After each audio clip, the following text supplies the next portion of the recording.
नाज़िर वाही पांधी भरिसां सिंध जे तफ़रीही मां गौरक हिल स्टेशन में सहूलियतुनि जी खोट सबबि ईंदड़ सियाह सख़्त ॾुखियाईनि खे मुंहुं ॾेई रहिया आहिनि। उन हवाले सां ॾिसूं मोहसिन रुस्तमानी जी ही रिपोर्ट। जी नाज़रीन, हींअर असां गौरक हिल स्टेशन में मौजूद आहियूं। हिते सवन जे तादाद में सियाह पुतल आहिनि। अचो तो उन्हनि सियाहनि खां ॻाल्हि ॿोल कंदासीं। हिते छा सहूलियत आहे छा न आहे? बहुत अच्छी बात है, अल्हम्दुलिल्लाह हमें बहुत अच्छा लगा। क्या सहूलत है? थोड़ी थोड़ी जगह ऐसी है आपकी जो इंशाल्लाह ताला अल्लाह चाहेगा तो वो भी बन जाएगी इंशाल्लाह ताला। क्या बुतल है? बहुत अच्छा रहा आपका, ये बेहतर है सही। अब रोड तो बन रहे हैं ना, हम तो देखते हुए आ रहे हैं, रोड बन रहे हैं काफी। थोड़े बहुत जो जगह है आपकी टूटी फूटी भी अल्लाह ताला इंशाल्लाह ताला कोई ना कोई अल्लाह ताला करवाई देगा जगह। इन पाए हुए हैं, ये बहुत अच्छा है।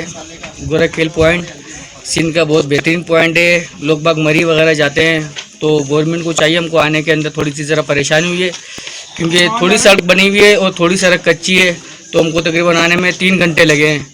अगर सड़कें अच्छी बनी हुई होंगी तो लोग बाग जल्दी जल्दी आएंगे। हिल स्टेशन असो सिंध जो जो तफ़री मरकज़ है, समझो सिंध असांजी समूरी सोन है, पर उन जेका दिल है वो असांजी गोरख है।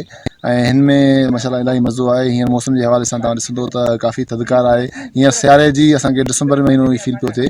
हींअर माना ॾींहं जो तक़रीबन 1-2 थी विया आहिनि, तक़रीबन सर्दी हींअर असां फील पिया कयूं।